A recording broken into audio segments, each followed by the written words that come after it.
Hi, it's Nicole, and today I wanted to have a bit of a discussion and recommend a few books. Right now is one of those times when people are understandably recommending a lot of really fantastic books to help people to understand the time that we're living in and how we got to this point, and to go deeper into an investigation of oneself and the system and the world that we live in and how it can be very unjust. A lot of the books that are being recommended right now are fantastic non-fiction books about race, and also a lot of literary fiction about race. In a lot of those books, race or racism is directly centered, and I hope that they are read widely, not just by non-black people but also by black people, because I think it's one thing to experience something and another thing to understand what you're experiencing in terms of the mechanics of the system that you're living in. And for black people, I think these books can also give a lot of validation and help us to explain ourselves, not necessarily to other people, but to ourselves, to each other, to talk about what's going on better. And I have found a lot of the time reading these kinds of books has been really great for me. It has given me more language to explain what's going on. It's given me a better understanding of what's going on and has allowed me to better traverse the world that I'm living in. And while I think that those books are really important for fostering understanding and for sharing information, I also feel like it's important to have books about and by black people that aren't only about race and racism and that aspect of understanding what we go through. So today I want to talk about going beyond that and look at books that happen to be by or about black people but aren't necessarily centering a race conversation directly. I would say that as a non-white person traversing this world, since whiteness is, especially in the West, whiteness has become a default and non-white people have become very well versed in relating to the white experience. But that doesn't seem to really happen the other way around. I feel fairly confident saying that because, for example, and this is just one example of many, I remember when I was working in-house somewhere, a colleague of mine who knows that I like to read a lot was talking about a recent trip that she had made to the bookshop, and she said, it's a bit weird, the last time I went into insert bookshop name here, there was this big display and all of the books were just black people. Obviously she had to whisper it because I don't know, it's a dirty word or something.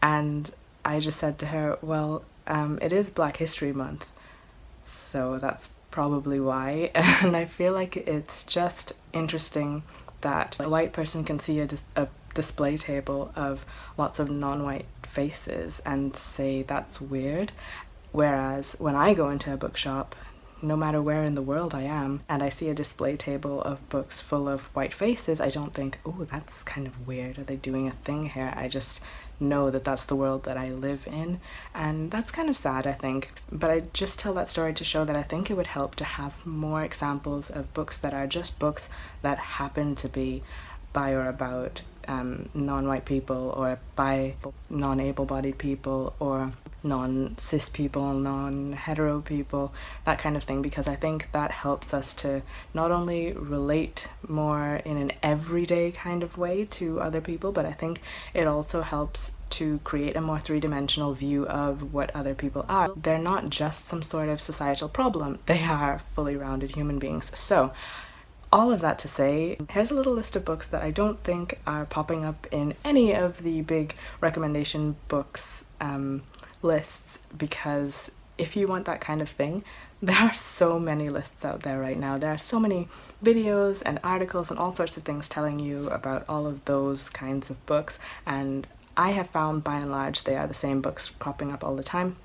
So I thought I would just recommend a few books here now that are not within that wheelhouse exactly, that I really enjoyed or got something out of and just happened to be by and or about black people. Hopefully you enjoy them too.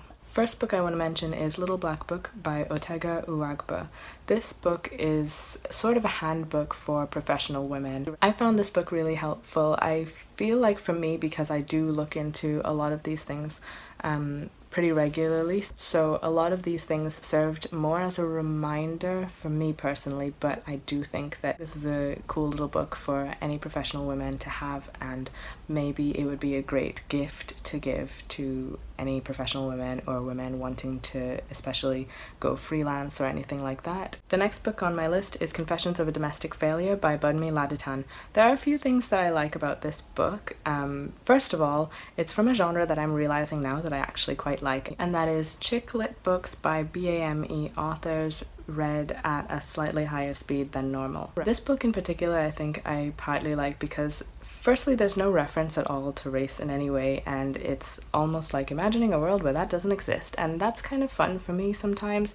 I like not having to think about that stuff, and I know that obviously you can get that from reading a book by white authors a lot of the time because they already position themselves as the default, but I feel like there's something else in a book by a non-white author where they are on purpose positioning themselves as the default. I feel like there's a power in that that's very difficult for me to exactly explain. Another thing that I really liked about it is that the main character in this is a total mess, and I think that it felt sort of powerful for me in a way because Black women are very often seen as being the rock of a community, never need a shoulder to cry on because they are the shoulder to cry on perpetually. There isn't a lot of talk about mental health, especially not directed towards Black women, partly because of that, this idea of them being able to withstand anything no matter what you throw at them, and she just in this book was not that, and it felt sort of strangely reassuring to see that, even though again, like I said, it's not like race ever comes up in the book, but I don't know, there was something interesting going on here for me in terms of who I was imagining this character to be and where she fits into the narrative going on outside of the world of the book. I also really like that it fits perfectly into the world of chick lit because it feels like one of those books that you could stumble upon, read, really fall in love with if you like that genre already, and be reading diversely. And that not feel like a chore, because I think one of the other things is that reading diversely tends to, for a lot of people who aren't used to reading from various authors, it tends to feel like a chore to them. It's like, oh, okay, I've got to do my homework assignment now, and I feel like books like this help things to not feel like that, and I really like that because I think it's crucial not just to understand the context of race and all of these things in terms of the socio-political theory around it and all of that stuff. I think it's also important to understand how all of this stuff works on a day-to-day level, where you want people to be able to enjoy content just purely as it is and not have to think about the box checking and not have to think about it being this difficult to engage with thing because they've got walls up and all of that stuff. I think it's good to also have, not instead, but as well, things that get around those walls, and I feel like books like this do that very well. So I would recommend this to anyone who wants an easy beach read, a chick lit kind of read, anything like that. I think actually the romance genre is really growing in that way, where there are a lot more books that sort of cover that in that genre. However, I don't know of a lot of them that do what this book does, which is to just be without bringing up any things about diversity that end up making it the potential for someone's checklist rather than just something they happen upon. I feel like, again, that's something I'm probably not explaining very well, but I hope you sort of get what I'm getting at without that sounding weird or anything. And again, these books I think should be read alongside everything else, not instead of everything else. The next book is A Small Place by Jamaica Kincaid. I actually have this book in the other room, but I'm already set up here and I'm too lazy to go into the other room, so I'm gonna just put the digital magic to work here. And this, I'm pretty sure I've already talked about a little bit, either in a wrap-up or maybe a review all to itself, I'm not sure, but it's a look at Antigua, I think, in the Caribbean through the eyes of a tourist, and the imagery and everything that it talks about feels honest, but it also feels sarcastic, and it feels cleverly done. It immerses a person in what that world is, what the Caribbean is truly, not just the paradisiac story, and it does it with, there's this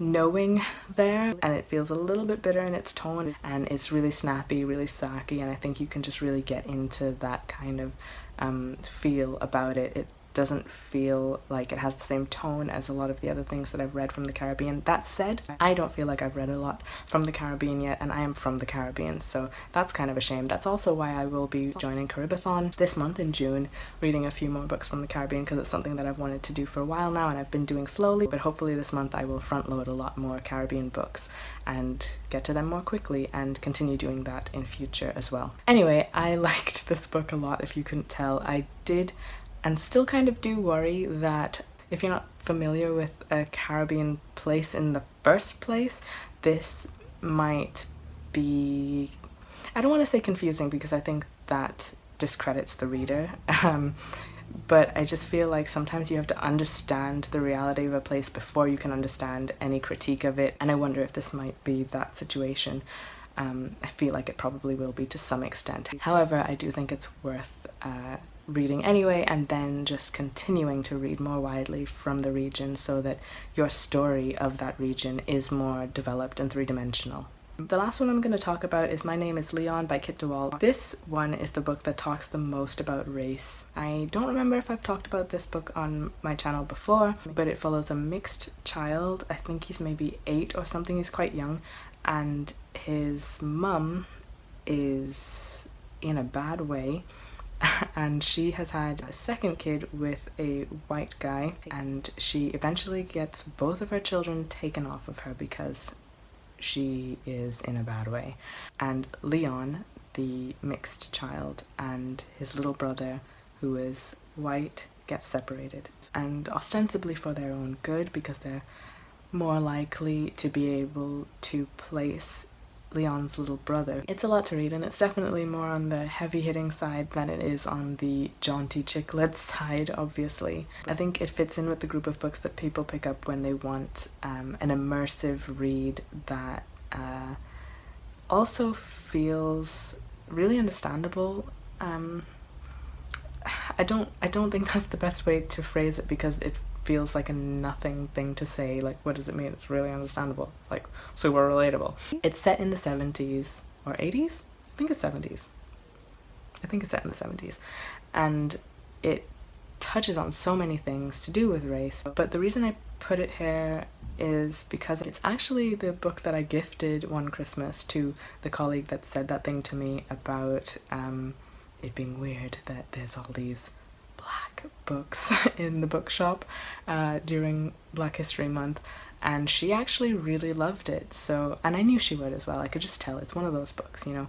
I think it's a book that you can give to someone who doesn't get it, and they will at least be able to empathize. And that's why I've put this one here, even though it does deal with race a lot more directly than a lot of the other books that I've put on here. I feel like it's a bridge book that doesn't feel as much like, oh, this isn't for me, it's for that special group of people. And that's actually one of the things that I wonder about when we start to group books as being I think it can be easy for books by Black authors to then fall into the that's for Black people category, when it really they're not. They're for everybody. Well, some of them maybe are more so for people who have a unique understanding of that experience, that lived experience, but most of the time a lot of these books are for everyone, and I feel like it's important for everyone to engage with them and broaden their horizons. And hopefully you found something in these 4 books that interests you enough to maybe want to pick up after or before you've finished your other more hard-hitting non-fiction and literary fiction about the Black experience. I actually had a few other categories, I guess you could say, on my list. I had poetry, I had fantasy science fiction, I had comics, and I had kids, and there's about 2 or 3 books in each of those categories. If you want me to do another video like this, sharing more of those kinds of things, because this is more general, sort of a hodgepodge of categories, I guess, I can do another one of these videos for each of those categories. I mean, I might do that anyway, I'll decide later probably, and yeah, we'll see. But I just thought it would be good to share some of those, and I hope that some of them maybe make it onto your list. If you want a book that's a quick read that is also very worth your time and is perhaps outside of your norm, please do consider picking up one of these books. That's all I have to say for now, and I hope to see you again next time. Bye.